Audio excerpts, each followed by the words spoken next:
Hello friends, welcome to study तक। Friends, आज की इस क्लास में हम लोग रेलवे एएलपी टेक्नीशियन के लिए टेस्ट नंबर 2 को कवर करेंगे और ये कम्प्लीटली आपका साइंस का टेस्ट होगा। इसके पहले देखिए टेस्ट नंबर 1 आपको अपलोड किया जा चुका है। अगर आप नए छात्र हैं तो प्लेलिस्ट जाकर के आप लोग सारे क्लास को लगाएंगे।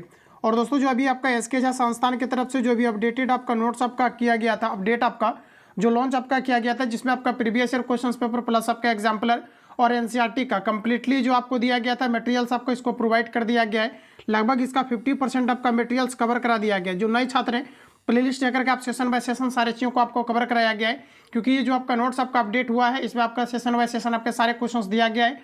प्लस आपका 2022 में जो आपका ग्रुप डी का एग्जाम कंडक्ट हुआ है, यहाँ का भी आपका कंप्लीटली आपका पेपर दिया गया है। इसको कवर करने के बाद संभवतः आपके लगभग क्वेश्चन आपसे बन जाएगा। और जो आपका 40 क्वेश्चन आपके साइंस का आना है, इसमें आपका 35 प्लस 100% आप एक्यूरेसी आपका आ जाएगा। इसके अलावा 10 क्वेश्चन आपका जनरल अवेयरनेस का है, तो इसमें आपको 5 अटेम्प्ट लेना है। यानी कि आज का जो आपका कंप्लीटली आपका टेस्ट होने वाला है, ये आपका 50 क्वेश्चन का आपका होने वाला है। तो इसमें आपको 40 प्लस आपको स्कोर करना है, यानी कि इसका कटअप आपका 40 है। तो अच्छे तरीके से आप सभी लोग सभी क्वेश्चन को अटेम्प्ट लेंगे। तो आइए, आज का पहला क्वेश्चन आपके सामने दिया गया है। तो चलिए यहाँ से आपका देखिए सेशन आपका कंटिन्यू होता है 51 से आपका। इसके पहले मैथमेटिक्स और आपका रीजनिंग दिया गया है, जिसको कि मैंने स्किप कर दिया हुआ है। तो इसका कंप्लीटली पीडीएफ आपका चला गया है पैड ग्रुप में और प्लस आपका पब्लिक ग्रुप में भी आपका। तो वहाँ से आप सभी लोग ज्वाइन करके सभी को आप प्रैक्टिस करेंगे। जितने भी आपका सिलेक्टिव क्वेश्चन है ये आपको अलग से प्रोवाइड किया जा रहा है। जो लोग टेलीग्राम के साथ ऐड नहीं है, वीडियो को डिस्क्रिप्शन बॉक्स में टेलीग्राम का लिंक डाला गया है, तो टेलीग्राम को ज्वाइन करें। वहाँ पर आपको मटेरियल्स दिया जाता है ताकि आप प्रॉपर तरीका से बेहतर परफॉर्मेंस कर पाए। तो दोस्तों, आज का पहला क्वेश्चन है कि पानी के अंदर की वस्तुओं का पता लगाने के लिए किस यंत्र का उपयोग किया जाता है। तो दोस्तों याद रखना है, पानी के अंदर की वस्तुओं को पता लगाने के लिए सोनार का प्रयोग किया जाता है। तो ऑप्शन आपका सी करेक्ट हो जाएगा।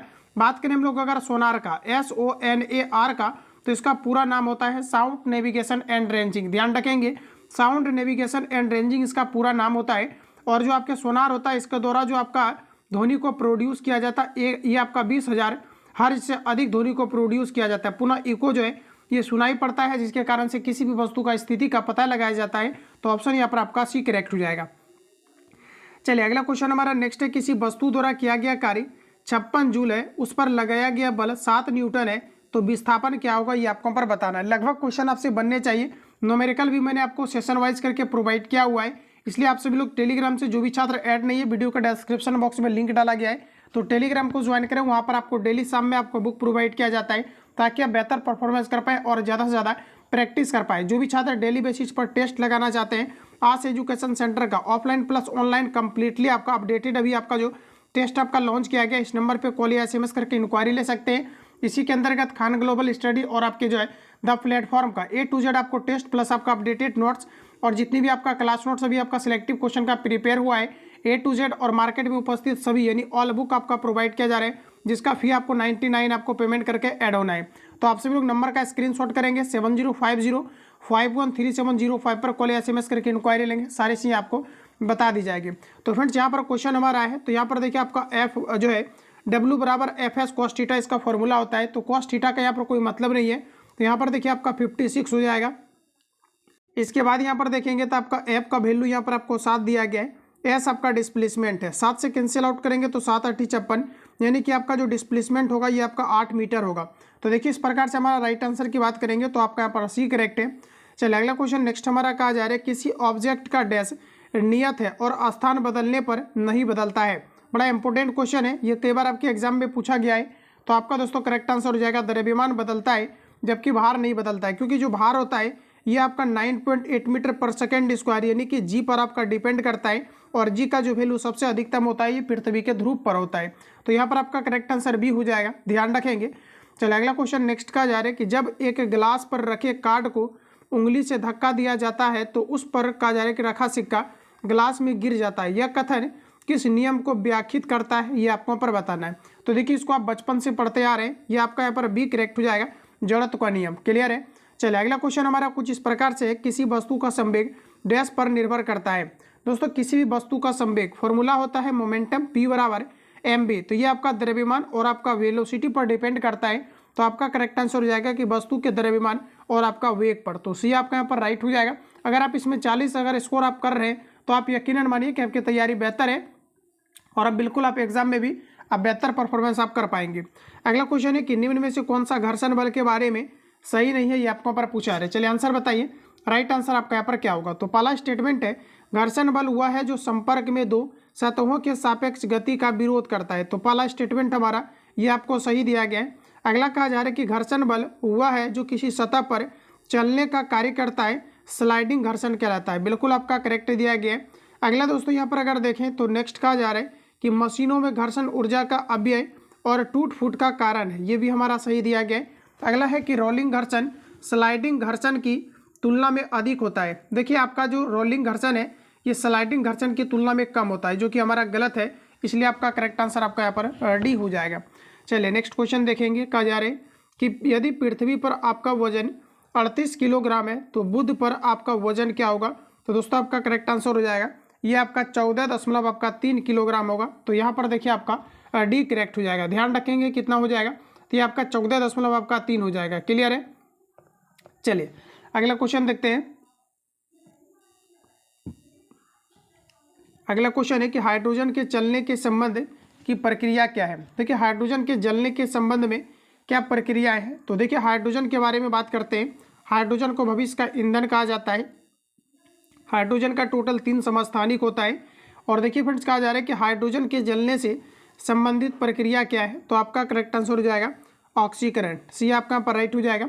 चलिए अगला क्वेश्चन है, क्या जा रहा है कि फैलिंग विलियन क्या है। चलिए आंसर बताएंगे, राइट आंसर क्या हो जाएगा। तो आपका दोस्तों करेक्ट आंसर हो जाएगा ये आपका अमोनियकल पावर सल्फेट, ठीक है, सॉरी कॉपर सल्फेट। ऑप्शन यहाँ पर आपका जो है ये आपका राइट है। तो रिपीट कर लेंगे आप सभी लोग इसको। यहाँ पर आपका करेक्ट आंसर ऑप्शन आपका ए करेक्ट हो जाएगा। चलिए अगला क्वेश्चन नेक्स्ट देखेंगे। कहा जा रहा है कि 250 ml H2SO4 में पूछा रहा है कि H+ की सांद्रता क्या है। ये हाइड्रोजन आयन की सांद्रता के बारे में पूछा जा रहा है। चलिए आंसर बताएंगे आप लोग, राइट आंसर क्या हो जाएगा। तो देखिए फ्रेंड्स ये आपका बिल्कुल सिंपल सा क्वेश्चन पूछा गया है। जब भी कभी इस प्रकार के क्वेश्चन पूछा जाता है तो आपका जो फॉर्मूला होता है दिया गया ml में जो आपका आयतन होता है, जैसे एग्जांपल के लिए यहाँ पर देखिए आपका 250 आपको ml दिया गया है, तो 250 यानी दिया गया ml में जो आयतन होता है इसको हम लोग यहाँ पर ऊपर रखेंगे और जो आपका होता है ये आपका हो जाता है 1000 ml आयतन। तो 1000 ml आयतन आपको यहाँ पर आपको नीचे में रखना है। और देखिए यहाँ पर आपको सिंपल सा क्या करना है, जब भी सांद्रता पूछा जाता है तो जो आपको एवोगाड्रो संख्या होता है ये आपका 6.022 इंटू 10⁻23 होता है। तो सिंपल सा आपको क्या करना है कि यहाँ पर गुना करना है। तो मैं ऊपर में लिख दे रहा हूँ, आपको सिंपली यहाँ पर गुना करना है। तो इसका जो वैल्यू होता है 6.022 इंटू 10⁻, ये आपका 23 होता है। पूछा किसका गया है, तो हाइड्रोजन का। तो हाइड्रोजन का द्रव्यमान संख्या निकालने के लिए आप 2 से मल्टीप्लाई करेंगे, तो यहाँ पर आपको 2 से गुना करना है। इसको कैलकुलेट करिए, राइट आंसर आपका निकल के आएगा। तो यहाँ पर देखिए इसका सही आंसर आपका आ जाएगा ऑप्शन आपका बी। तो इसको आप सभी लोग यहाँ पर सॉल्व करेंगे। चलिए अगला क्वेश्चन हमारा नेक्स्ट का जा रहा है कि निम्नलिखित को सुमेलित करें। चलिए दिया गया हमारा पहला स्टेटमेंट हाइग्रोमीटर। देखिए हाइग्रोमीटर वायुमंडल की आर्द्रता को मापता है। तो यहाँ पर देखिए वायुमंडल की आर्द्रता को, तो ये आपका यहाँ पर चला जाएगा 2 के साथ। अगला है स्फिग्मोमैनोमीटर दिया गया है। स्फिग्मोमैनोमीटर की अगर दोस्तों बात करी जाए तो ये देखिए आपका रक्तदाब को मापता है स्फिग्मोमैनोमीटर, तो ये आपका यहाँ पर चला जाएगा 4 के साथ। बोलोमीटर की अगर बात करी जाए तो बोलोमीटर ये आपका विकिरण को मापता है, तो ये आपका चला जाएगा 1 के साथ। और पायरोमीटर जो होता है ये आपके उच्च ताप को मापता है। तो इसका एक स्क्रीनशॉट लेना है और नीचे दिए गए कूट का आपको मैच करना है। चलिए अगला क्वेश्चन नेक्स्ट का जा रहा है कि एक व्यक्ति कृत्रिम उपग्रह में भारहीनता का अनुभव करता है क्योंकि पृथ्वी के गुरुत्वाकर्षण के कारण लगा आकर्षण बल, इसके बारे में आप क्या कह सकते हैं। तो सबसे पहले आपको ऑप्शन देखना है, ऑप्शन आपको किस रूप में आपको दिया गया। तो पहला कहा जा रहा है कि सभी स्थानों पर शून्य होता है। क्लियर है, देखिए सभी स्थानों पर शून्य होता है, ये फ्रेंड्स आप देखेंगे। तो क्वेश्चन जो हमारा पूछा गया है, क्वेश्चन कहा जा रहा है कि एक व्यक्ति कृत्रिम उपग्रह में भारहीनता का अनुभव करता है क्योंकि उसके गुरुत्वाकर्षण कहा जा रहा है कि कारण लगा जो आपके बल है कहा जा रहा है सभी स्थानों पर शून्य होता है, जो कि यहाँ पर आपका गलत है। अगला यहाँ पर आपको फ्रेंड्स कहा जा रहा है कि चंद्रमा के कारण आकर्षण बल संतुलित है, जो कि हमारा बिल्कुल गलत है। कहा जा रहा है कि अभिकेंद्र बल बराबर है, कहा जा रहा है कि अभिकेंद्र बल बराबर है। तो ये हमारा यहाँ पर देखेंगे तो आपका बिल्कुल राइट हो जाएगा। तो ऑप्शन आपका यहाँ पर सी करेक्ट है। चलिए अगला क्वेश्चन नेक्स्ट का जा रहा है कि शिकार दिया गया है कि परभक्षियों का बाधाओं का पता लगाने के लिए चमगादड़ अथवा डॉल्फिन किस परिघटना का प्रयोग करता है। चलिए आंसर लगाएंगे, राइट आंसर क्या हो जाएगा। तो देखिए आपका ऑप्शन सी करेक्ट हो जाएगा, प्रतिध्वनि का निर्धारण करती है। चलिए अगला क्वेश्चन नेक्स्ट हमारा कहा जा रहा है कि पूर्ण प्रत्यास्था वस्तु है। देखिए एक दो क्वेश्चन में क्या है कि ऑप्शन आपका दूसरे पेज में चला गया है, तो आपको थोड़ा सा इरिटेशन हो सकता है, तो इसको आप लोग मैनेज करेंगे। अगला क्वेश्चन कहा जा रहा है कि पूर्ण प्रत्यास्थ वस्तु क्या है। प्रत्यास्थ यानी इलास्टिसिटी की बात करेंगे। यहाँ पर आपको दिया गया लौ, हीरा और स्प्रिंग। तो यहाँ पर देखिए इनमें से आपका कोई नहीं हो जाएगा, डी करेक्ट हो जाएगा। अगर स्टील आपका रहता तो आप बिल्कुल लगा सकते थे। अगला क्वेश्चन फ्रेंड्स हमारा कुछ इस प्रकार से है कि निम्न में से सबसे अधिक उष्मीय क्षमता वाला क्या है। सबसे अधिक उष्मीय क्षमता की अगर बात करेंगे तो ऑप्शन आपका बी करेक्ट हो जाएगा, ये आपका जल है ऑप्शन के अकॉर्डिंग। अगला क्वेश्चन हमारा नेक्स्ट कहा जा रहा है कि पानी में हवा का बुलबुला वैसे ही काम करेगा जैसे करता है। तो पानी में हवा का बुलबुला वैसे ही काम करेगा जैसा करता है, तो आपका करेक्ट आंसर हो जाएगा अवतल लेंस। तो डी आपका यहाँ पर राइट है। अगला क्वेश्चन नेक्स्ट कहा जा रहा है कि जो आपका CFL है और आपका LED लाइट एमिटिंग डायोड में क्या अंतर है, ये आपको हम पर पूछा रहा है। देखिए इंपॉर्टेंट क्वेश्चन है, आप इसको पूरा पढ़ेंगे पहले, उसके बाद आपको आंसर हिट करना है। करेक्ट आंसर आपका यहाँ पर क्या होगा। तो यहाँ पर देखिए दोस्तों ऑप्शन आपके सामने आ चुका है। अब इसके बारे में बताना है कि कौन सा स्टेटमेंट आपका करेक्ट दिया गया। तो देखिए पहला हमारा कुछ इस प्रकार से दिया गया है कि प्रकाश उत्पन्न करने के लिए CFL पारा वाष्प तथा दिया गया संदीपक का प्रयोग करता है, जबकि LED लैंप अर्धचालक पदार्थों का प्रयोग करता है। पहला स्टेटमेंट हमारा बिल्कुल आपका राइट है। अगला देखिए हमारा नेक्स्ट कहा जा रहा है कि CFL और औसतन जीवन अवधि LED लैंप से अधिक होती है, तो बिल्कुल आपका करेक्ट है। अगला कहा जा रहा है कि LED लैंप की तुलना में CFL कम ऊर्जा खपत में जो है सक्षम है। तो यहाँ पर देखिए कहा जा रहा है कि जो आपका LED है ये पूछा जा रहा है कि CFL के तुलना में कम ऊर्जा खपत करता है। तो तीनों स्टेटमेंट आपका करेक्ट होगा, यानी कि ऑप्शन आपका डी करेक्ट होगा, A, B और आपका यहाँ पर C, ये आपका तीनों करेक्ट दिया गया है।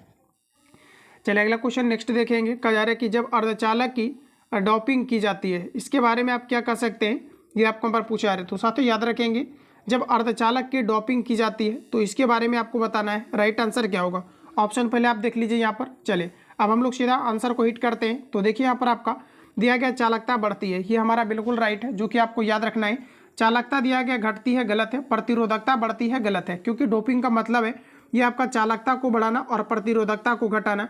तो पहला और चौथा हमारा यहाँ पर राइट हो जाएगा। तो इस प्रकार से अगर देखेंगे तो ऑप्शन आपका यहाँ पर डी करेक्ट है। चलिए अगला क्वेश्चन हमारा नेक्स्ट है। कहा जा रहा है कि आधुनिक दिया गया कि आयु वैज्ञानिक विज्ञान में नाभिकीय वैधानिक चिकित्सा और उपचार के प्रभावी उपकरणों के रूप में उभर रही है, ये वास्तव में, चलिए बताइए राइट आंसर क्या आपका। तो ये वास्तव में एक रेडियो आइसोटोप है, ऑप्शन आपका यहाँ पर है सी करेक्ट हो जाएगा। आइए रिपीट करते हैं। कहा जा रहा है कि आधुनिक आयु वैज्ञानिक विज्ञान में नाभिकीय वैधानिक चिकित्सा और उपचार के प्रभावी उपकरणों के रूप में उभर रही है, ये वास्तव में है। तो आपका राइट आंसर हो जाएगा ये आपका रेडियो आइसोटोप है, तो सी आपका यहाँ पर राइट है। अगला क्वेश्चन नेक्स्ट कहा जा रहा है कि सामान्य जल और स्वच्छ कांच के लिए पूछा जा रहा है कि स्पर्श कौन होता है। तो देखिए आपका करेक्ट आंसर हो जाएगा 8 डिग्री, ऑप्शन आपका ए राइट है। चलिए नेक्स्ट क्वेश्चन हमारा कहा जा रहा है कि ध्वनि का वेग कितना होता है। तो देखिए साथियों आपका राइट आंसर हो जाएगा सूखी हवा में नमी से कम होता है, सूखी हवा में नमी हवा से कम होता है। तो पहला ऑप्शन हमारा यहाँ पर राइट हो जाएगा। चलिए अगला क्वेश्चन नेक्स्ट हमारा दिया गया है, एक प्रकाश की किरण वायु से होकर एक द्रव्य में गुजरती है, 15 डिग्री से विचलित हो जाती है, अगर आपतित कोण का मान 60 डिग्री है तो पूछा है कि उसका अपवर्तनांक क्या होगा। देखिए इस क्वेश्चन को कल मैंने आपको बताया हुआ भी था, इसका न्यूमेरिकल आपका आया था, ठीक है। आप यहाँ पर थोड़ा सा अगर ध्यान देंगे तो आप बिल्कुल इस क्वेश्चन को बना पाएंगे। देखिए दोस्तों यहाँ पर आपको सिंपल सा क्या करना है कि जैसे कि मान लिया जाए कि ये एक प्रकार का आपका दर्पण है, प्रकाश की किरण अगर सपोज दैट कि ये आपका इधर से अगर आ रही है तो इसको इधर निकलना चाहिए स्ट्रेट लाइन में, लेकिन ये क्या होता है कि यहाँ पर थोड़ा सा ये आपका मूव कर जाती है। तो जिसका आपतन कोण यहाँ पर अभिलंब खींचेंगे, ये आपका आपतन कोण यहाँ पर आपका 60 डिग्री का होगा, जो हमें प्रश्न में दिया गया है। उसके बाद यहाँ पर आपको देखिए कहा जा रहा है कि 15 डिग्री से विचलित हो जाती है। तो देखिए जी इसका विचलन होता है, ये आपका 15 डिग्री से आपका विचलित हो जाता है। तो यहाँ पर देखिए आपका 90 डिग्री का एंगल बनता है, ठीक है। तो यहाँ पर देखिए आप जो है यहाँ पर आपने अभिलंब खींच दिया हुआ है। तो अब आपको ये बताना है कि यहाँ पर जो एंगल है ये कितना का बनेगा। तो ऊपर देखिए टोटल आपका कितना है 60 का, तो नीचे भी यहाँ पर आपका बनेगा कितना का 60 का। तो ऑलरेडी यहाँ पर आपका 15 डिग्री हो चुका है, तो आपका बच कितना आ रहा है, तो ये आपका 45 डिग्री आपका बच रहा है। तो ये आपको यहाँ पर ध्यान में रखना है, कितना बच रहा है 45 डिग्री। अब देखिए क्वेश्चन में हमारा क्या कहा जा रहा है, क्वेश्चन में आपको पूछा रहा है कि उसका जो है अपवर्तनांक क्या होगा, ये आपको यहाँ पर पूछा रहा है। तो अब आपको बताना है कि अपवर्तनांक क्या होगा। तो देखिए आपका फॉर्मूला होता है जो कि हम लोग स्नेल्स लॉ कहते हैं। इसका फॉर्मूला होता है दोस्तों कि साइन आई अपॉन आपका यहाँ पर साइन आर। साइन आई का मान आपको दिया गया है जो कि आपका आपतित किरण है, ये आपका 60 दिया गया है, और साइन आर का मान आपको दिया गया है ये आपको यहाँ पर 45 दिया गया। अब देखिए साइन 60 का जो वैल्यू होता है ये आपका √3 बटे आपका यहाँ पर 2 होता है, जबकि दोस्तों अगर साइन 45 की बात करेंगे तो ये आपका हाफ होता है। तो √2 आपका ऊपर चला जाएगा, नीचे आपका 1 बचेगा। इसको आप कैलकुलेट करेंगे तो √3 आपका 3 अपॉन आपका 2 आ जाएगा। ऑप्शन आपका बी राइट है। चलिए अगला क्वेश्चन हम लोग नेक्स्ट देखते हैं। कहा जा रहा है कि चंद्रमा से पृथ्वी तक प्रकाश आने में लगभग कितना समय लगता है। तो आपका करेक्ट आंसर हो जाएगा 1.26 सेकेंड लगता है। ऑप्शन आपका यहाँ पर है सी करेक्ट है। अगला क्वेश्चन हमारा नेक्स्ट कहा जा रहा है कि तैरना गति के कहा जा रहा है कि निम्न नियम के कारण संभव है। तो जो तैरना आपका है ये आपका मुख्य रूप से आपका डिपेंड है तृतीय गति नियम पर। प्रतिक्रिया के बीच अन्य प्रतिक्रिया होती है। अगला क्वेश्चन नेक्स्ट कहा जा रहा है कि ध्वनि का प्रभाव कान में कितने समय तक बना रहता है। तो देखिए दोस्तों आपका करेक्ट आंसर हो जाएगा 1/10वें सेकेंड तक बना रहता है। चलिए अगला क्वेश्चन है किस धातु को नोबेल धातु कहा जाता है। तो देखिए किस धातु को नोबेल धातु कहा जाता है, तो आपका सी करेक्ट हो जाएगा। ये आपका सोना को नोबेल धातु कहा जाता है क्योंकि ये अन्य किसी भी धातु के साथ अभिक्रिया नहीं करती है। तो सी आपका यहाँ पर राइट हो जाएगा। चलिए अगला क्वेश्चन हमारा नेक्स्ट कहा जा रहा है कि रासायनिक तत्व के अणु के संदर्भ में चुंबकीय क्वांटम संख्या का संबंध किससे है। तो आपका दोस्तों सी करेक्ट हो जाएगा। ये आपका ओमाप से है। तो सी आपका यहाँ पर बिल्कुल राइट है। अगला क्वेश्चन है किस वर्ग के तत्व को खाद बनाने वाले तत्व कहते हैं। तो आपका राइट आंसर हो जाएगा ये आपके 5A को कहा जाता है। ठीक है, तो प्रॉपर तरीका से आपको याद रखने हैं। इसके अलावा दोस्तों एक क्वेश्चन और आपके आते हैं कि जो आपके ये आपके 6A जो आपका होता है इसके बारे में पूछा जाता है। तो ध्यान रखेंगे ये आपके अयस्क को बनाने वाला इसे तत्व कहा जाता है। तो ध्यान रखेंगे। इसके अलावा एक आपका होता है 7A जिसे हम लोग कहते हैं अर्धचालक। ठीक है, तो ये सभी पॉइंट आपको यहाँ से याद रखने हैं। अगला क्वेश्चन है कहा जा रहा है कि ट्रिपल बॉन्ड में कितने पाई बॉन्ड होते हैं, ये आपको पर पूछा रहे। देखिए हाइब्रिडाइजेशन अगर आपने पढ़ा होगा तो इन चीज़ों को आपने अवश्य पढ़ा होगा। ध्यान रखेंगे इसमें आपका टोटल आपके 2 पाई बॉन्ड होते हैं। तो बी आपका पर राइट है। अगला क्वेश्चन कहा जा रहा है कि जो आपका पर नाइट्रिक अम्ल का सूत्र क्या है। पर नाइट्रिक अम्ल का सूत्र क्या है, तो हमारा करेक्ट आंसर हो जाएगा ये आपका HNO4 आपका है जिसे पर नाइट्रिक कहा जाता है। तो सी आपका पर राइट आंसर हो जाएगा, जिसे हम लोग नाइट्रस अम्ल भी कहते हैं। तो प्रॉपरली आपको यहाँ पर ध्यान में रखना है चीज़ों को। चलिए अगला क्वेश्चन हमारा नेक्स्ट कहा जा रहा है कि निम्न में से किस यौगिक में Mn की ऑक्सीकरण संख्या का मान सर्वाधिक है। तो दोस्तों आपका राइट आंसर हो जाएगा K2MnO4। ऑप्शन यहाँ पर आपका सी करेक्ट हो जाएगा। चलिए नेक्स्ट क्वेश्चन कहा जा रहा है कि एक जलीय घोल का OH- सांद्रण 1 × 10⁻⁴ है। तो पूछा है कि घोल का मान कितना होगा, pH ये आपको पर बताना है। तो देखिए आपका यहाँ पर सी करेक्ट हो जाएगा, ये आपका 10 होगा। अगला क्वेश्चन दिया गया। अगला क्वेश्चन हमारा नेक्स्ट कहा जा रहा है कि बैगन किस कुल का पौधा है। बैगन आपका जो है ये आपका सोलेनी का है। तो ऑप्शन आपका यहाँ पर सी राइट है। अगला क्वेश्चन नेक्स्ट कहा जा रहा है कि निम्न में से किस हार्मोन में आयोडीन होती है। चलिए आंसर लगाएंगे। राइट आंसर आपका क्या है, तो आयोडीन की अगर दोस्तों बात करेंगे ये आपका सही आंसर हो जाएगा थायरॉक्सिन। नेक्स्ट क्वेश्चन हमारा दिया गया है कि गर्भाशय में मानव भ्रूण किस द्रव में तैरता है। चलिए आंसर बताएंगे। राइट आंसर आपका क्या हो जाएगा, तो ऑप्शन आपका यहाँ पर बी करेक्ट हो जाएगा। इसे हम लोग कहते हैं एमनियोटिक द्रव। ऑप्शन आपका सी करेक्ट हो जाएगा। इंपॉर्टेंट है, प्रीवियस ईयर में पूछा गया है। अगला क्वेश्चन है कि पादप कोशिका जंतु कोशिका से किस प्रकार भिन्न होता है। तो पादप कोशिका में कोशिका भित्ति पाई जाती है, जबकि जंतु कोशिका में कोशिका भित्ति नहीं पाई जाती। इसका मुख्य रीजन यही है। तो आपका यहाँ पर राइट आंसर ऑप्शन आपका बी करेक्ट हो जाएगा। चलिए नेक्स्ट क्वेश्चन हमारा कहा जा रहा है कि लाल रक्त कण का निर्माण कहाँ पर होता है। ये क्वेश्चन आपके कई बार आए हैं। ऑप्शन आपका सी ए करेक्ट हो जाएगा। लाल अस्थि मंजा जिसे बोन मेरो कहा जाता है, यहाँ पर आपके लाल रक्त कण का निर्माण होता है। लाल रक्त कण यानी कि RBC जिसे रेड ब्लड सेल्स कहा जाता है, इसका जीवन काल 115 से 120 दिन का होता है और इसका मृत्यु के बाद ये ब्लड बैंक यानी कि प्लीहा जिसे हम लोग तिल्ली कहते हैं वहाँ पर आपके चले जाते हैं। तो पहला ऑप्शन हमारा यहाँ पर राइट हो जाएगा। एक शिशु सांस लेता है लगभग 1 मिनट में। तो देखिए दोस्तों एक शिशु सांस लेता है लगभग 1 मिनट में। तो आपका राइट आंसर हो जाएगा 26 बार। तो ऑप्शन आपका यहाँ पर ए करेक्ट है। अगला क्वेश्चन है कि साइकिल चलाने के दौरान शरीर का संतुलन मस्तिष्क का कौन सा भाग रखता है। तो आपका राइट आंसर हो जाएगा सेरिब्रम रखता है, यानी सेरिबेलम। ऑप्शन आपका बी करेक्ट हो जाएगा। ध्यान रखेंगे सेरिब्रम आपका अलग चीज़ है और जो आपका सेरिबेलम है ये आपका अलग है। तो बी आपका यहाँ पर राइट हो जाएगा। अगला क्वेश्चन है कि किस विटामिन की कमी से नपुंसकता होता है। तो ऑप्शन आपका यहाँ पर सी करेक्ट हो जाएगा। बिना सोचे ही आपको सीधा आंसर हिट करना है क्योंकि ये सभी क्वेश्चन ऑलरेडी आपका रिवीजन भी करा दिया गया है। तो ऑप्शन आपका यहाँ पर सी करेक्ट है। अब देखिए 10 क्वेश्चन यहाँ से आपके जनरल अवेयरनेस है। अगला क्वेश्चन है किस टाइगर रिजर्व को भारत के पहले कहा जा रहा है कि जो है डार्क स्काई पार्क और एशिया में 5वें ऐसे पार्क के रूप में चिन्हित किया गया है। तो लेटेस्ट में भी आपका राइट आंसर हो जाएगा पेंच टाइगर रिजर्व, ऑप्शन आपका यहाँ पर अभी करेक्ट है। चलिए अगला क्वेश्चन नेक्स्ट हमारा दिया गया है कि भारत और किस देश की नौसेना ने कहा जा रहा है कि 20 से 23 दिसंबर 2023 तक के पहले द्विपक्षीय अभ्यास एक्स अयुत्या में भाग लिया। तो फ्रेंड्स आपका राइट आंसर हो जाएगा, यह भी आपका लिया है थाईलैंड ने, तो ऑप्शन आपका यहाँ पर डी करेक्ट है।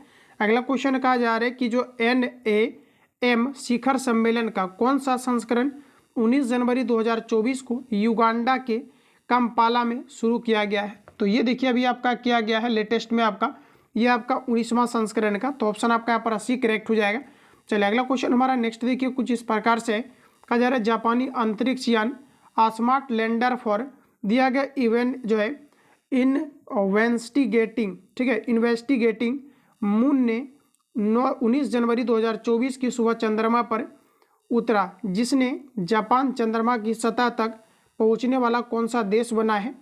तो देखिए क्वेश्चन को एक बार रिपीट करेंगे। क्वेश्चन कहा जा रहा है कि जापानी अंतरिक्ष यान स्मार्ट लैंडर फॉर दिया गया कि इन्वेस्टिगेटिंग, ठीक है, ने 19 जनवरी 2024 की सुबह चंद्रमा पर उतरा, जिससे जापान चंद्रमा की सतह तक पहुंचने वाला कौन सा देश बना है। तो आपका राइट आंसर हो जाएगा ये आपके 5वां देश बना है। अगला क्वेश्चन है, कहा जा रहा है कि ILO रिपोर्ट के अनुसार 2024 में वैश्विक बेरोजगारी दर बढ़कर कितनी % हो जाएगी। तो ये देखिए क्वेश्चन आपका लेटेस्ट है, तो ध्यान रखेंगे 5.2% आपका राइट आंसर होगा। अगला क्वेश्चन है कि नीति आयोग के चर्चा पत्र के अनुसार भारत में बहुआयामी गरीबी 2023-24 में 29.17% से घटकर 2022-23 में कितनी रह जाएगी। तो ये आपका देखिए राइट आंसर आपका हो जाएगा, ये जो आपका रहने का अनुमान है ये आपका 11.28 है, तो यहाँ पर आपका करेक्ट आंसर आपका डी हो जाएगा। चलिए अगला क्वेश्चन हमारा नेक्स्ट का जा रहा है कि 75वें एमी अवार्ड में सर्वश्रेष्ठ ड्रामा सीरीज का खिताब किसने जीता है। तो ये फ्रेंड्स अभी आपका जीता गया है सक्सेशन के द्वारा, तो पहला ऑप्शन हमारा राइट हो जाएगा। 75वें एमी अवार्ड में सर्वश्रेष्ठ ड्रामा सीरीज का खिताब किसने जीता है, तो ये आपका राइट आंसर हो जाएगा सक्सेशन के द्वारा, तो पहला ऑप्शन हमारा यहाँ पर राइट है। अगला क्वेश्चन है किस भारतीय दिया गया है कि डॉक्यूमेंट्री फिल्म को 96वें अकादमी पुरस्कार के लिए नामित किया गया है। तो ये अभी आपका किया गया है, ऑप्शन आपका डी में दिया गया है टू किल ए टाइगर को, तो ऑप्शन आपका यहाँ पर डी राइट हो जाएगा। अगला क्वेश्चन हमारा नेक्स्ट का जा रहा है उस महिला और रोबोट अंतरिक्ष यात्री का नाम बताएं जो 2024 की तीसरी तिमाही में अंतरिक्ष में उड़ान भरने वाली है। तो दोस्तों आपका यहाँ पर राइट आंसर हो जाएगा, ये आपका है व्योम मित्र, ऑप्शन आपका यहाँ पर सी करेक्ट है। अगला क्वेश्चन है कि भारत की पहली हाइपर वेलोसिटी विस्तार सुरंग परीक्षण सुविधा किसके द्वारा विकसित किया गया है। तो ये आपका विकसित किया गया IIT कानपुर के तरफ से, तो ऑप्शन आपका यहाँ पर सी राइट हो जाएगा। क्वेश्चन को रिपीट करेंगे, भारत की पहली हाइपर वेलोसिटी विस्तार सुरंग परीक्षण सुविधा किसके द्वारा डेवलप किया गया है, तो ये आपके IIT कानपुर के द्वारा, तो ऑप्शन आपका यहाँ पर सी करेक्ट हो जाएगा। तो फाइनली देखिए आपका सेकेंड आपका जो टेस्ट आपका था ये आपका कंप्लीट होता है, जिसमें कि टोटल आपका 50 क्वेश्चन। तो आपको एक्यूरेसी देखना है कि आप कितना मेंटेन कर पा रहे हैं। और देखिए जब 10 क्वेश्चन जो आपका जनरल अवेयरनेस है इसमें मैक्सिमम आपका करंट का ही क्वेश्चन रहेगा, तो करंट को आप सभी लोग अवश्य देखेंगे। मिलते हैं हम लोग नेक्स्ट क्लास में। जो लोग चैनल पर पहली बार आए हैं चैनल को सब्सक्राइब करके बेल आइकन को प्रेस कर लेना, चूँकि जब भी क्लास अपलोड हो नोटिफिकेशन आपको टाइम टू टाइम मिले। वीडियो का डिस्क्रिप्शन बॉक्स में टेलीग्राम का लिंक डाला गया है, तो वहाँ से आप लोग ज्वाइन करें, वहाँ पर A to Z आपको मटेरियल्स आपको प्रोवाइड किया जा रहा है। मिलेंगे हम लोग नेक्स्ट क्लास में, तब तक के लिए जय हिंद, बेस्ट।